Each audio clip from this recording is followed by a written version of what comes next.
둘셋 Annyeonghaseyo 친구들.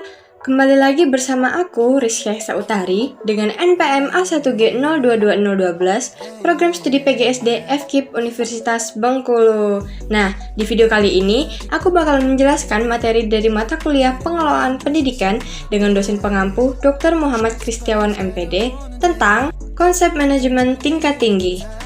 Kira-kira apa ya konsep-konsepnya? Nah, di bab 6 ini ada beberapa pokok materi yang bakal aku jelasin. Yang pertama, konsep dasar pendidikan tinggi dan perguruan tinggi. Yang kedua, penyelenggaraan perguruan tinggi. Yang ketiga, manajemen perguruan tinggi. Yang keempat, dimensi makna perguruan tinggi. Dan yang terakhir, perguruan tinggi dan tantangan globalisasi. Bagian pertama yaitu A, konsep dasar pendidikan tinggi dan perguruan tinggi. Cinggudel, pendidikan tinggi itu apa sih? Sini, aku jelasin. Simak ya. Pendidikan tinggi merupakan jenjang pendidikan setelah pendidikan menengah yang mencakup program diploma, sarjana, magister, program doktor, program profesi, dan program spesialis yang diselenggarakan oleh perguruan tinggi berdasarkan kebudayaan bangsa Indonesia. Lanjut ke konsep pendidikan tinggi.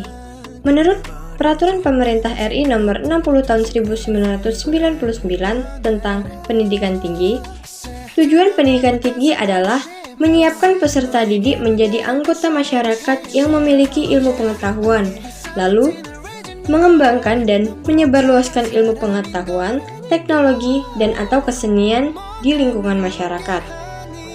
Biar Cinggudel makin paham, nih aku siapin bagan tentang konsep pendidikan tinggi. Dipahami dulu ya. Oke, next kita ke perguruan tinggi. Apa sih perguruan tinggi itu?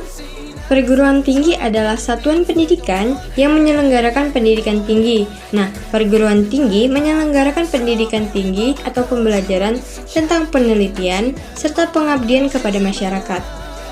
Kita lanjut ke konsep perguruan tinggi. Konsep perguruan tinggi itu ada 5, yaitu akademi, politeknik, sekolah tinggi, institut, dan juga universitas. Akademi menyelenggarakan pendidikan profesional cabang ilmu pengetahuan, teknologi, dan juga kesenian. Politeknik menyelenggarakan pendidikan vokasi. Sekolah tinggi menyelenggarakan pendidikan akademik atau profesional dalam disiplin suatu lingkup. Institut menyelenggarakan pendidikan akademi atau profesional dalam disiplin ilmu, teknologi, dan juga kesenian. Lalu universitas menyelenggarakan pendidikan akademik atau profesional dalam disiplin teknologi, ilmu pengetahuan, dan juga kesehatan pada lingkup tertentu. Nih, buat Cinggudel yang belum paham, cermati dulu ya bagian dari konsep perguruan tinggi ini. Lalu bagian B, penyelenggaraan pendidikan tinggi. Menurut Peraturan Pemerintah Nomor 60 Tahun 1999 tentang Pendidikan Tinggi, mengatur bahwa penyelenggaraan perguruan tinggi yang dilakukan oleh masyarakat haruslah berbentuk yayasan atau badan yang bersifat sosial. Dalam penyelenggaraan perguruan tinggi, pedoman pengelolaan perguruan tinggi terdiri dari 2, yaitu 1, yuridis atau hukum dan perundang-undangan, dan yang kedua yaitu teori-teori dan ilmu pengetahuan berupa buku dan karya ilmiah berupa jurnal hasil penelitian. Selanjutnya bagian C, yaitu manajemen perguruan tinggi. Menurut Indrajit dan Joko Pranoto tahun 2006, beberapa aplikasi fungsi dalam manajemen perguruan tinggi yaitu 1. Perencanaan. Perencanaan perlu dilakukan untuk perencanaan yang lebih strategis. Yang kedua, pengorganisasian. Pengorganisasian yang dilaksanakan yaitu termasuk perencanaan, seleksi pelatihan, pengembangan karir, penetapan otoritas, dan lain-lain. Yang ketiga, penggerakan. Penggerakan di sini bertugas menggerakkan seluruh manusia yang bekerja dalam suatu perguruan tinggi. Hierarki yang dikembangkan oleh Maslow mengenai 5 tingkat kebutuhan dasar manusia. Yang pertama fisiologis, yang kedua keamanan, yang ketiga afeksi, yang keempat penghargaan, dan juga yang kelima aktualisasi diri. Dan yang terakhir adalah pengawasan. Pengawasan di sini adalah pengamatan dan pengukuran tentang apakah pelaksanaan dan hasil tersebut sudah tercapai atau belum. Lanjut ke bagian D, dimensi makna perguruan tinggi. Ada 5 dimensi makna mengenai perguruan tinggi. Yang pertama yaitu dimensi etis, yang kedua dimensi keilmuan, yang ketiga dimensi pendidikan, yang keempat dimensi sosial, dan yang terakhir dimensi korporasi.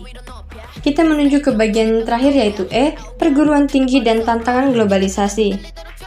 Tantangan globalisasi pada perguruan tinggi. Ada 4 aspek globalisasi yang melingkupi yaitu perdagangan, pergerakan modal, pergerakan orang, serta penyebaran ilmu pengetahuan dan teknologi. Dampak yang perlu diantisipasi dan tantangan yang perlu dihadapi pada globalisasi yaitu pertama, tantangan pada pengelolaan. Yang kedua, tantangan pada proses belajar mengajar, dan tantangan terakhir yaitu pada pendidikan nilai. Finish!